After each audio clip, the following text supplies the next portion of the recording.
Couple of stories about two people that should be hanging for what happened in Afghanistan. You can't take out Biden because nobody has the fucking support for it, but Antony Blinken, Secretary of State, and that fucking bag of shit, that fat shambling sack of bones that John Goodman fucking stand in from a couple of years ago, General Milley, they should all fucking lose their job. They should all lose their pension off the back of this stuff. And you had Blinken in front of a Senate panel today, and then you had the reports that came out that Milley tried to pull some fucking shenanigans on Trump after, what was it, a couple of months ago when he was, we're not going to stand by and let his reckless demeanor affect the country, and you have an armed insurrection on your hands, Trump, orange man bad. Yeah, you should see what this motherfucker's up to, but that's in the second half. This one's right now. Blinken appears before a Senate panel to defend Afghanistan withdrawal. And we also have a guest appearance by the one, the only Rand Paul to wrap this one up as well. But first and foremost, what's this one all about? A Republican senator called out a Biden White House for attempting to pin the blame for their chaotic withdrawal from Afghanistan on the previous administration. Yeah, exactly. A warning, the decision to leave in the manner they did will have implications for years to come. Yeah, that's actually a good segue because top CIA official, al-Qaeda terrorists returning to Afghanistan. Yeah, but al-Qaeda and the Taliban don't get along together. Are you fucking high? Yeah, exactly. We'll get back to that first story here in a minute because this was a nice little segue. A senior CIA official on Tuesday acknowledged that terrorist networks al-Qaeda is starting to return to Afghanistan. It's the government that they want, right? Yes, exactly, with the police force that they desire to return to Afghanistan just a few weeks after the U.S. tucked tail and ran in defeat. I don't say that celebratorily, that's just what happened. We are already beginning to see some of the indications of the potential movement of al-Qaeda to Afghanistan. David Cohen, deputy director of the CIA, said during an intelligence and national security summit. But it's early days and we'll obviously keep very close eye on that. Another top U.S. intelligence official suggested the terrorist group, which was blamed for the September 11th terrorist attacks 20 years ago, could rebuild inside Afghanistan in 1 to 2 years. Oh, don't worry, that timeline's been heavily expedited. Because those Islamists, man, they can really get some shit done. Al-Qaeda operated in the country and was essentially provided safe harbor by the Taliban terrorist group. Yes, because the enemy of my enemy is the dirty pig Americans, my friend. Current assessment, probably conservatively, is 1 to 2 years for al-Qaeda to build some capability to at least threaten the homeland. Lieutenant General Scott D. Bernier, the director of the Defense Intelligence Agency, also said at the conference, that's cool. Neither Cohen nor Bernier made reference to the specific al-Qaeda members because they don't know shit. They're so fucking dim, so don't even worry about it. But al-Qaeda's back, guys. The whole band is back together now. You got the Taliban, you got the al-Qaeda, you got the ISIS, you got the ISIS-K. I really hope their new album is as big of a hit as the classics were. An exchange between, this is going back to the original story, this is Blinken getting grilled by some Republicans, some of them. An exchange between Senator James Risch of Idaho, the Secretary of State Blinken, came during a hearing of the frantic withdrawal by the Senate Foreign Relations Committee. The president presented the American people with a false choice in Afghanistan, and rushed and embarrassing retreat is a stain on Americans' credibility and will have implications for years to come, Risch told Secretary Blinken on Tuesday. How do you respond to something that true? I feel the administration is trying to blame the prior administration.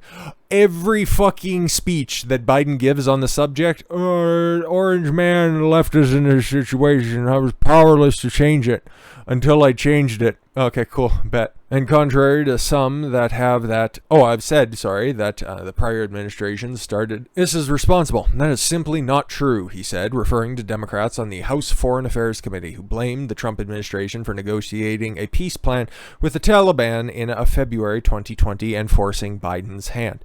Context is needed, but we'll move on.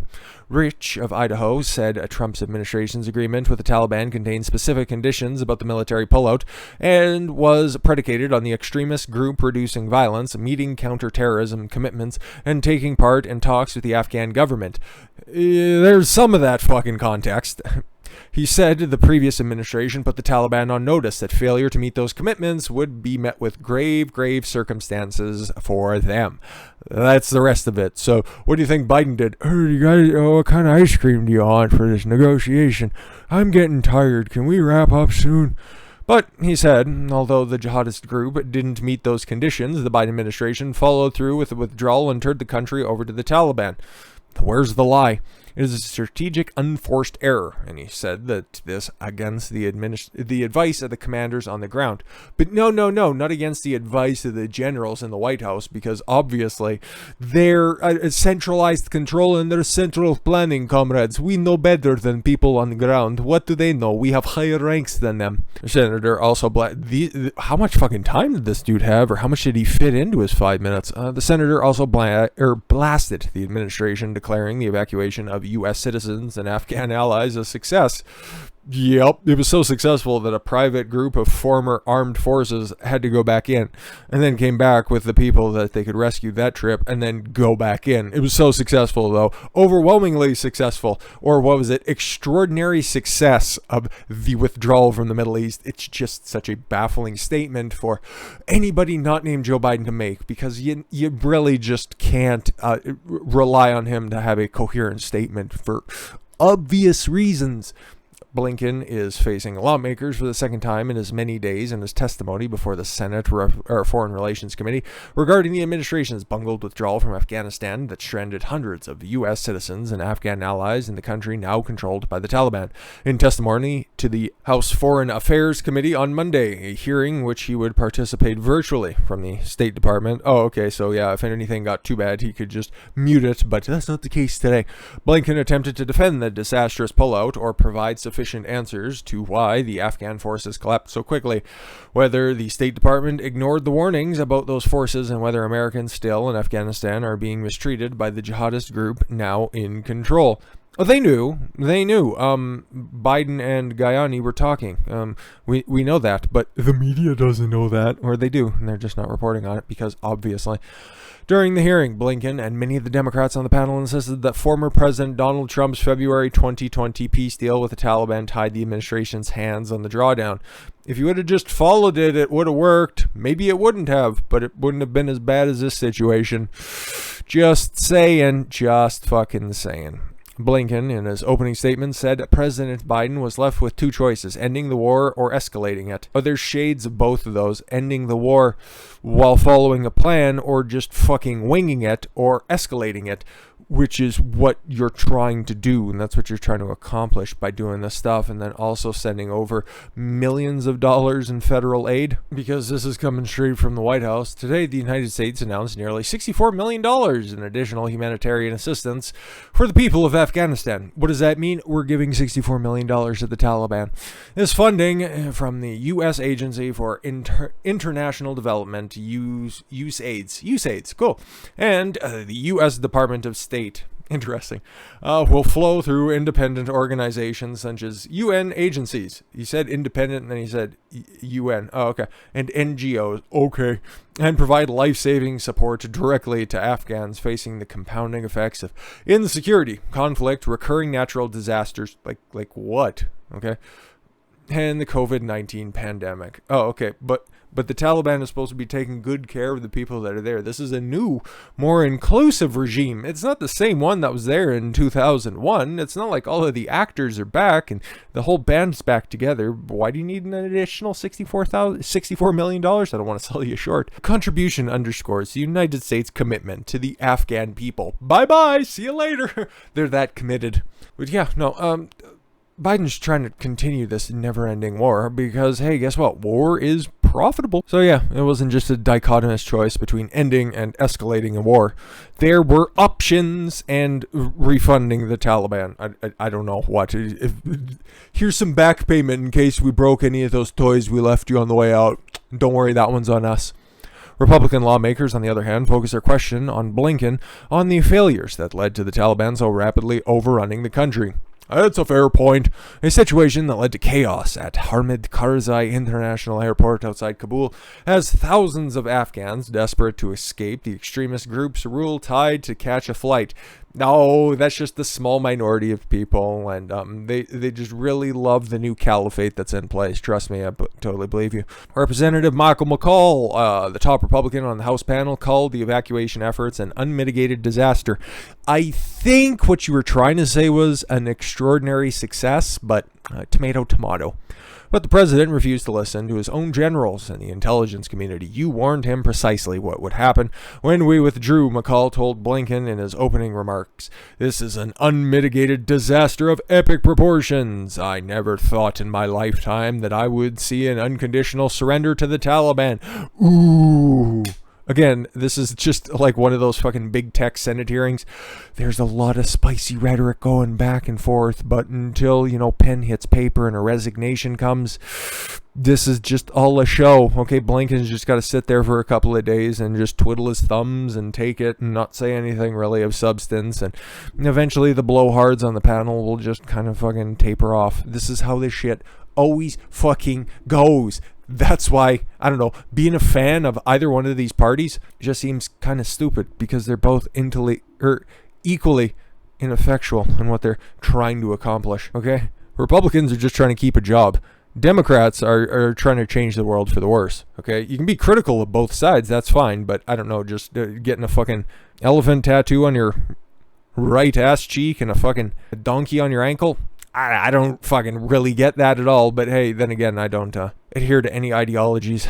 But a very important point was raised, that Biden didn't listen to his generals. And you know what? Maybe in the grand scheme of things, that might have been a good idea, because we got a new story from a new book from a guy that, I don't know, the left takes very seriously, because the last one that he put out threw Trump under the bus for trying to keep, I don't know, people's expectations and people's fear levels for the coup at a relatively low rate. Like he said that, or at least he wrote that Trump said, this is how fucking stupid all this shit is, that Trump said, I just don't want to get anybody worked up into a panic. Bob Woodward, okay? So he's got another book coming out, and this is supposed to be a dunk on Trump? I don't get it. General Mark Milley, that, yes, withered old fucking raisinette. Mark Milley, the woke general, okay, the guy who wants to know more about white rage. Well, it looks like he had a fair amount there. Held secret Pentagon meeting. Yeah, this doesn't sound like the deep state in action. Told staff not to take orders from President Donald Trump. Isn't that, I don't know, like a coup attempt or something? Whatever they would continuously say that Trump was trying to do. Isn't plotting against the president, I don't know, treasonous at least? Or like a coup, like, isn't it something? No? Oh, okay. Regarding nuclear weapons, because Trump was just going to be so mad that the election didn't quite go his way. Citation needed, that he was just going to blow everything up. Okay, cool. 2 days after the January 6th riot at the Capitol. Oh, I think we've decided that it's just a breach, and there's a whole bunch of political prisoners being held, but another story for another time, because unfortunately those guys are still going to be in there, and they're going to be in the hole and in solitary confinement, which is preposterous. Joint Chiefs Chairman General Mark Milley secretly took action to keep President Donald Trump from ordering the use of nuclear weapons. Yeah, that right there is that's a conspiracy. That is an actual tangible conspiracy. Revelation came in light of Bob Woodward's new book, Peril.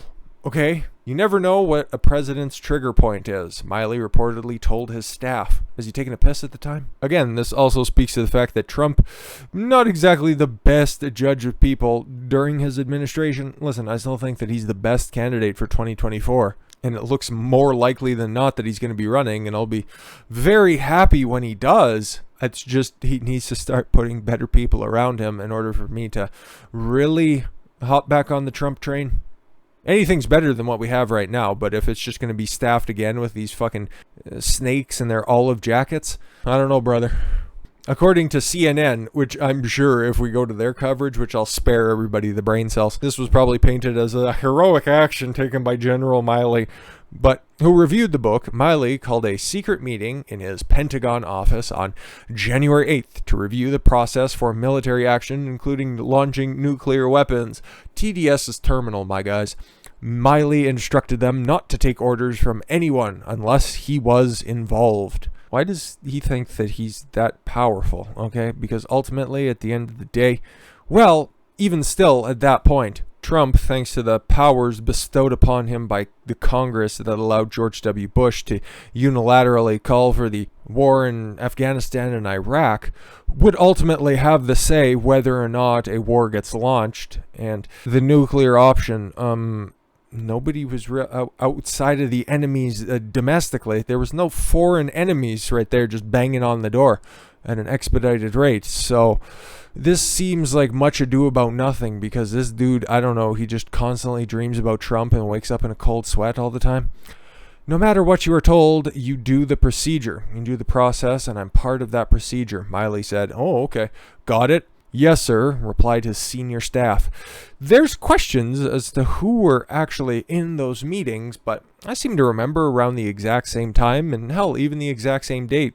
CNN put out a release saying Nancy Pelosi was talking to people at the Pentagon as to whether or not there are precautions in place as to the nuclear capabilities of the president. Very interesting. That just kind of really lends credibility to this reporting. Maybe, sort of, kind of, because this is all coming from the same outlet, and they're too stupid to realize that maybe the Speaker of the House thinks that she has more authority than she does, and same with the Joint Chiefs of Staff. Questions. New book also alleges that General Milley called his Chinese counterpart after January 6th because he was worried Trump would start a war with China. Now, that takes a totally different spin on this, okay?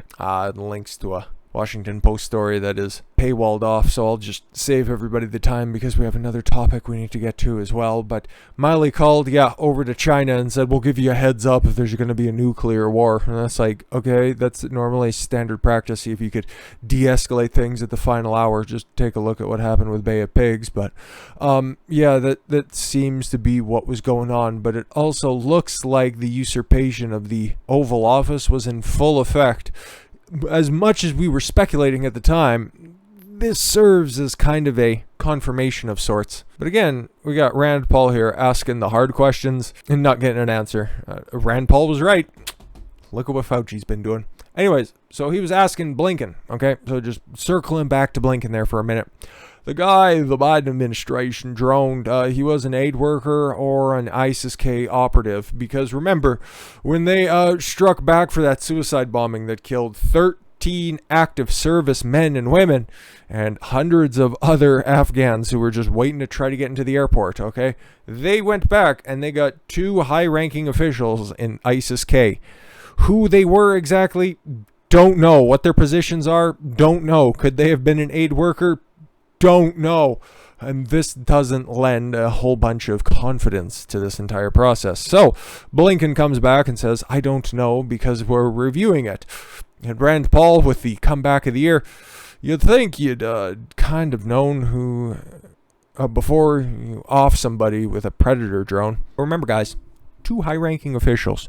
But if you're watching this in California, guess what? Big day for you today. Finally, the culmination of months and even years of just bad governorship is finally being put to the test. It's at the polls, okay?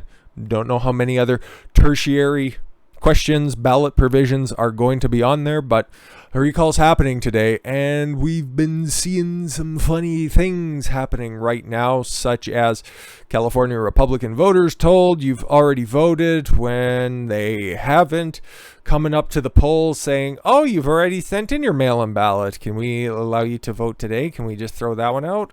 And I was like, oh, okay, cool. So there are questions. There are questions already. Some things never changed in California. On Saturday, poll workers informed 88-year-old Republican voter Estelle Bender that she had already cast her ballot. The problem was she knew she hadn't. The fact that she could make that statement with 100% certainty makes her more qualified to be president than the current option. I went to El Camino High School to vote, Bender told KTLA-5 reporter Chris Wolf when Bender gave a recall election poll worker her ballot information to scan. Now, she told Bender the computer said she had already voted. I said, no, I haven't. And she said, this has been happening all morning. Oh, great. Fucking great. We've seen the final polls, okay? They're about 10 points in favor of keeping Gavin Newsom. It'll just be interesting to see where the final vote tally and what the final result is. I'm just keeping that one in your back pocket, I think. Clearly, Bender wasn't the only concerned voter who was informed, she'd already voted. The man next to me was arguing the same thing, Bender said. I got a provisional ballot and I was really angry. No shit. Bender saw two other voters she knew and told the young woman, "Don't be surprised if they tell you you've already voted." She was then asked the woman, "Are you by any chance Republicans?" They were. "So am I. So are my friends, who have come from the same problem as the VFW.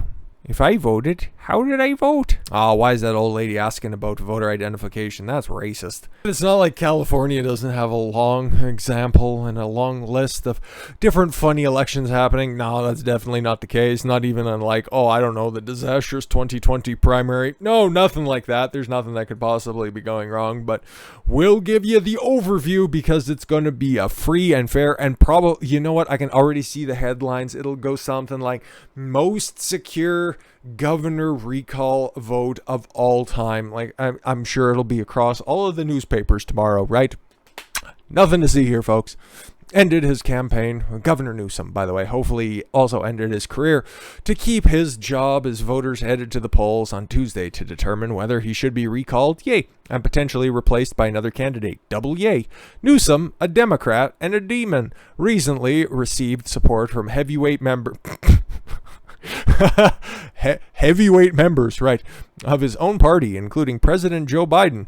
Very well attended event. 1,100 people showed up. Biden couldn't even pull that at his own campaign rallies. In California, the most popular president of all time. 1,100 people. Senator Elizabeth Warren. Oh boy, is that drop off, Steve.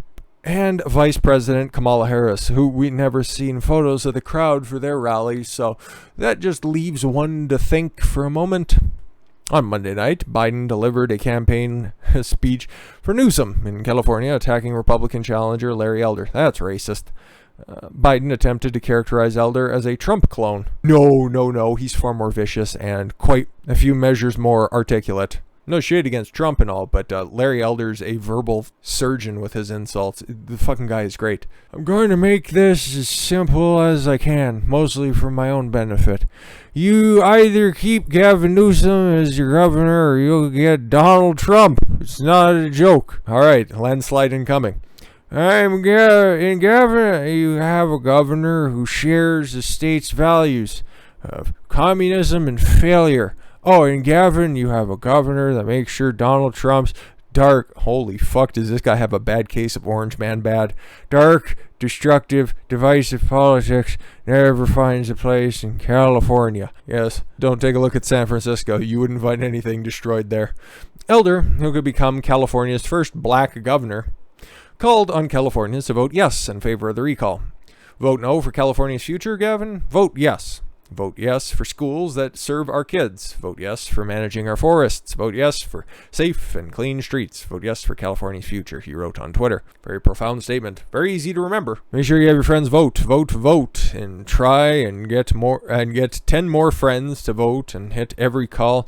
Make every call, knock on every door. We're going to win this thing if we turn out and vote. Pretty much, because the people who don't want to turn out and vote are too scared to just leave their homes, so you one guess as to who they would be voting for. Polls in the Golden State will close at 8 p.m. Pacific time. By the time that goes up, probably a couple of hours, so we'll have some time to, talk about this before hopefully a cataclysmic change happens at the governorship. But due to the large amount of mail-in ballots, it's not clear when the election results will be finalized. I got a good idea. It depends once they got the final numbers reported on one side, and then they know what that final number is. Let's just say, and then just give them a couple more minutes, and they might figure it out a little bit better. There's no scenario we lose tomorrow. Newsom strategist Sean Clegg told local news outlets, "If you tell everybody else the lie long enough, you'll be able to believe it." You wouldn't be campaigning so hard against Larry Elder if you didn't think, he's specifically going after Larry Elder. He brought in shambling ass old Biden to specifically target Larry Elder because he's scared of him. But Thad Kauser, sure, a political science professor at the University of California, San Diego, told local station KGTV that Republicans have a chance at polling stations on Tuesday. Yeah, because for these special elections, guess who turns out more? Republicans. So what we saw in the 2020 elections is that the Republicans in California now prefer to cast their ballots in person. So as these vote centers have been opening up over the weekend and through Election Day, I think we're going to see the next group of voters coming in more strongly Republican.